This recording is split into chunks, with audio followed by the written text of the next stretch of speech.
मध्य प्रदेश के कटनी जिले के बहोरीवन थाना पुलिस ने 6 महीने पहले कोहल्या देव के जंगल से जुड़े अधजले अज्ञात शव के सनसनीखेज अंधे कत्ल का खुलासा कर दिया है। पुलिस ने महज एक शर्ट की कॉलर पर लगे टेलर के टैग से जांच की कड़ी जोड़ते हुए मृतक की पहचान की और डीएनए जांच से पुष्टि के बाद पूरे मामले का पर्दाफाश कर दिया।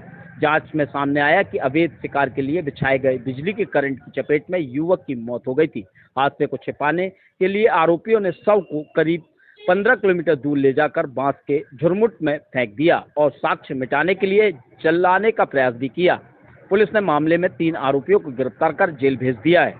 गौरतलब है कि महाशिवरात्रि के दिन सिद्ध बाबा रोड के पास स्टाफ डैम की मेड़ पर एक अधजला और सड़ा गला शव मिला था। पोस्टमार्टम में हत्या के बाद शव छिपाने की आशंका सामने आने पर पुलिस ने हत्या का मामला दर्ज कर जांच शुरू की।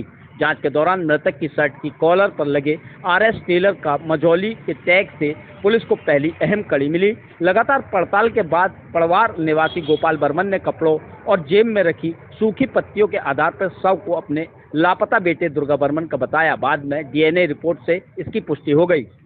पूछताछ और तकनीकी साक्ष्यों के आधार पर पुलिस ने पता लगाया कि आरोपी जंगल में अवैध रूप से बिजली का करंट बिछाकर जंगली जानवरों का शिकार करते थे। महाशिवरात्रि की रात इसी करंट की चपेट में दुर्गा बर्मन की मौत हो गई। पकड़े जाने के डर से आरोपियों ने शव को बाइक पर बीच में बैठाकर करीब 15 किलोमीटर दूर ले जाकर बांस के झुरमुट में फेंक दिया। कटनी पुलिस अधीक्षक अभिनय विश्वकर्मा के निर्देश अतिरिक्त पुलिस अधीक्षक कमल मौर्य और एसडीओपी आकांक्षा चतुर्वेदी के मार्गदर्शन में बहोरीवन पुलिस ने इस ब्लाइंड मर्डर केस का खुलासा करते हुए धर्मेंद्र उर्फ टिंकू यादव, धर्मेंद्र उर्फ दम्मू गोटिया और सुखदेव उर्फ सुक्के यादव को गिरफ्तार कर न्यायालय में पेश किया, जहां से सभी को जेल भेज दिया गया। बहोरीवन थाना क्षेत्र में फरवरी माह में महाशिवरात्रि के आसपास में दिनांक 17 तारीख को एक डेड बॉडी की सूचना प्राप्त हुई थी सिद्ध बाबा रोड के पास में। जब तत्समय मौके पर पुलिस पहुंची और देखा गया कि बॉडी जो है अधजली स्थिति में है और संभवतः उसके साथ में उसकी हत्या करी गई है, इस बात की जानकारी लगी तो उसमें प्रकरण पंजीबद्ध किया गया। उसके पश्चात में उस प्रकरण में जो हत्या के आरोपी हैं उनकी तलाश चालू करी गई थी। डेड बॉडी के आसपास में जब मौका नक्शा का मुआयना किया गया था तो बॉडी के आसपास में उसके जले हुए कुछ कपड़े, कुछ अन्य सामान उससे जब्त किया गया था।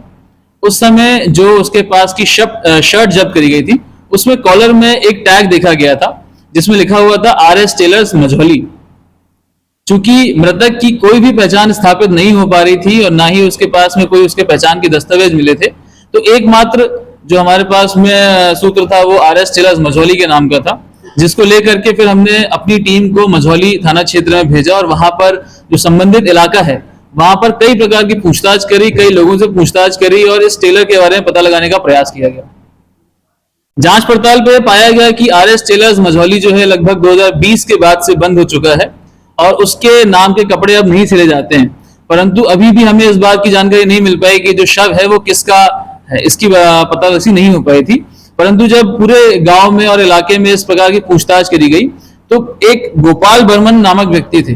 उन्होंने ये बताया कि उनका लड़का जिसका नाम दुर्गा बर्मन है काफी समय से नहीं मिल रहा है और ये लड़का हो सकता है कि उनका होगा। इस संबंध में उनके द्वारा गुमनामी भी पंजीबद्ध कराई गई। जो हमारे पास में डेड बॉडी उपलब्ध थी उसके पास के जो पत्ती थे, उसके जो नाखून थे, उसके जो दांत थे और जो अन्य स्पेसिमेन था उसका डीएनए सैंपलिंग हमारे द्वारा कराया गया और उस डीएनए सैंपलिंग से जो गोपाल बर्मन थे उनका डीएनए सैंपल को मैच कराया गया।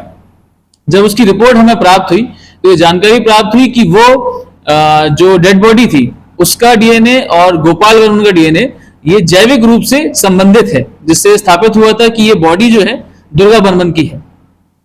जब ये बात स्थापित हो पाई कि ये बॉडी दुर्गा बर्मन की है तब इसमें पतारसी चालू करी गई कि किस प्रकार से उसके साथ में ऐसी घटना हो सकती है और उसके पूरे दिनचर्या के बारे में जानकारी निकालने का प्रयास किया गया।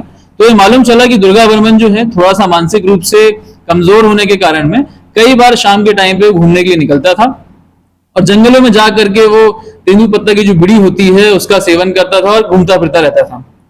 तो जब पता लगाएगा कि वो कहाँ कहाँ पे जाता है तो उसी तलाश के दौरान में एक कुल्हाई देव के पास जो जंगल है उसके आसपास में कुछ सामान हमें पड़ा हुआ मिला, जो कि कुछ एवरेडरी बैटरीज, कुछ गुलेल, कुछ पत्तियां और कुछ अन्य सामान जो कि संभवतः दुर्गा बर्मन का हो सकता था, जिसकी पहचान उसके पिता से कराई गई तो ये मालूम चला कि उसी का सामान है। जब हमें असली घटना स्थल का मालूम चला कि यहाँ पर एक्चुअल में घटना हुई है, तब हमने पता लगाने का स्टार्ट किया कि यहाँ पर किस किस का मूवमेंट होता है। तो मुखबिर सूत्रों से ये बात सामने आई कि यहाँ पर कुछ 4-5 लड़के हैं जो कि अक्सर यहाँ पर करंट का वायर लगा करके जानवरों को मार करके खाने का काम करते हैं। मुखबिर सूत्रों से उनके बारे में पता लगाया गया, उनको तस्दीक करके उठाया गया और उनसे सख्ती से पूछताछ करी गई।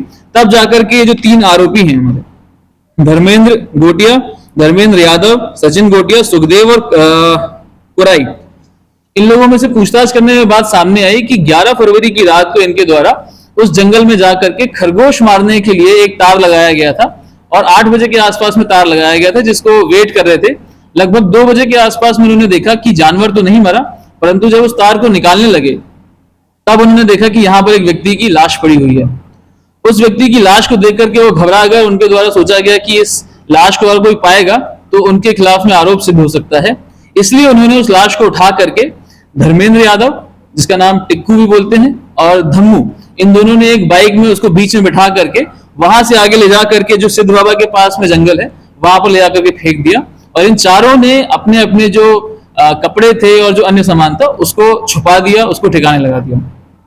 जब इनसे सख्ती से पूछताछ हुई तो इस बारे में पूरी खुलासा उनके द्वारा किया गया और उससे संबंधित साक्ष्यों को एकत्रित किया गया है। इन साक्ष्यों को एकत्रित करने के बाद में इन सभी लोगों की गिरफ्तारी करी गई है। 3 लोगों की गिरफ्तारी कर ली गई है, 2 आरोपी इसमें अभी भी फरार चल रहे हैं, जल्दी उनकी गिरफ्तारी की जाएगी। इससे इस पूरे प्रकरण का खुलासा हो पाया कि दुर्गा वर्मन की मृत्यु करंट लगने से होने के कारण में उसका शरीर जल गया और उसके जले हुए शरीर को ठिकाने लगाने के लिए इन दोनों ने इस प्रकार से उसको ठिकाने लगाया था। इस प्रकार से आरोपियों की शनाख्ती हो पाई है, उनको गिरफ्तार किया गया है और पुलिस आगे बढ़ाने की कार्रवाई कर रही है।